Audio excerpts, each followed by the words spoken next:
കുട്ടികളിലെ മഞ്ഞപ്പിത്തവും ചികിത്സാരീതിയും ഈ വിഷയത്തെക്കുറിച്ച് സംസാരിക്കാൻ കൊച്ചി VPS ലേക്ക് ഷോർ ഹോസ്പിറ്റലിലെ ശിശുരോഗ വിദഗ്ധൻ ഡോക്ടർ A. അരുൺ വരുന്നു. Over to doctor. Family Doctor, supported by VPS Lakeshore.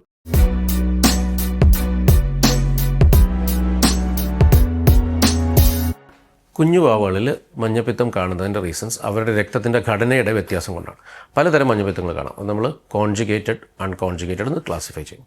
Unconjugated ആണ് സാധാരണമായി കുഞ്ഞുവാവകളിൽ കാണുന്ന മഞ്ഞപ്പിത്തം. അത് ആ രക്തത്തിൻ്റെ ചുവന്ന അണുക്കളുടെ ഘടനയുടെ വ്യത്യാസം കൊണ്ടും വാവയുടെ മെറ്റബോളിസം അതിൻ്റെ വ്യത്യാസം കൊണ്ടുമാണ് വരുന്നത്. സാധാരണ വാവമാർക്ക് മഞ്ഞ നിറം വരാറുണ്ട്. പക്ഷേ അത് നമ്മളൊന്നും ഇൻ്റർവെൻഷൻ ഒന്നും കൊടുക്കാതെ തന്നെയും അത് പതുക്കെ തന്നെയും കുറയും. പക്ഷെ നമുക്ക് ആ ഒരു ഡേയിൽ കട്ട് ഓഫ്, നമ്മൾ ഇത്ര മണിക്കൂർ പ്രായമായ വാവയ്ക്ക് ഇത്ര ബിലിറൂബിനാണ് നമ്മൾ മഞ്ഞായിട്ട് അസസ് ചെയ്യുന്നത്. ആ ബിലിറൂബിൻ ലെവൽ ഇത്ര പറ്റും, ഇത്ര കട്ട് ഓഫ് എന്നുള്ള ലെവൽ വയ്ക്കും.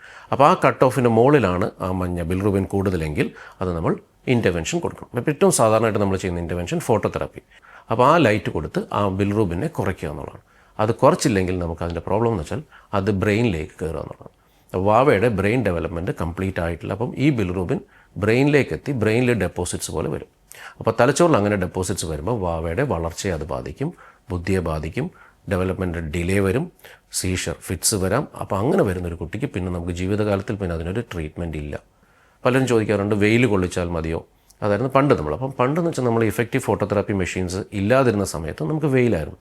പണ്ട് നമ്മൾ സാധാരണ ട്യൂബ് ലൈറ്റ് വെച്ചാണ് ഫോട്ടോതെറാപ്പി കൊടുത്തത്. അപ്പോൾ അഡ്വാൻസസ് വന്നതും ഇപ്പം നല്ല ഇഫക്റ്റീവ് ബ്ലൂ ലൈറ്റ്സ്, നല്ലപോലെ ലൈറ്റ് കൊടുക്കുന്ന മെഷീനുകളുണ്ട്. നമ്മളിപ്പോൾ വെയിൽ കൊള്ളിക്കുന്ന ട്രീറ്റ്മെൻറ്റ് റെക്കമെൻഡ് ചെയ്യുന്നില്ല വാവയ്ക്ക്. കാരണം അതിനിപ്പോൾ അതിൻ്റേതായ കോംപ്ലിക്കേഷൻസ്, ടെമ്പറേച്ചർ വേരിയേഷൻസ് വരാം, അൾട്രാ വയലറ്റ് റേഡിയേഷൻസിൻ്റെ പ്രശ്നം വരാം, ആ കുഞ്ഞിൻ്റെ സ്കിന്നിന് കോംപ്ലിക്കേഷൻസ് വരാം. പിന്നെ വേറെയും മഞ്ഞ വരാനുള്ള റീസൺസ് ഉണ്ട്. അത് കുറച്ചും കൂടെ കോംപ്ലിക്കേറ്റഡ് ആണ്. Conjugated hyperbilirubinemia. അതിന് നമ്മൾ കൂടുതൽ ടെസ്റ്റുകൾ വേണ്ടി വരും. എന്തുകൊണ്ട് വാവയ്ക്ക് മഞ്ഞ വരുന്നു? ലിവറിൻ്റെ പ്രോബ്ലംസ് വരാം, ഗോൾ ബ്ലാഡറിൻ്റെ പ്രോബ്ലംസ് വരാം, ഉള്ളിലുള്ള ഇൻഫെക്ഷൻസ് കൊണ്ടുവരാം. അപ്പോൾ അത് കോൺജുഗേറ്റഡ് നിയോനേറ്റൽ കോളിസ്റ്റേസിസ് എന്ന് പറയും. അത് കുറച്ചും കൂടെ സീരിയസ് ആയിട്ട് നമ്മൾ ഇവാലുവേറ്റ് ചെയ്യേണ്ട അസുഖങ്ങളാണ്.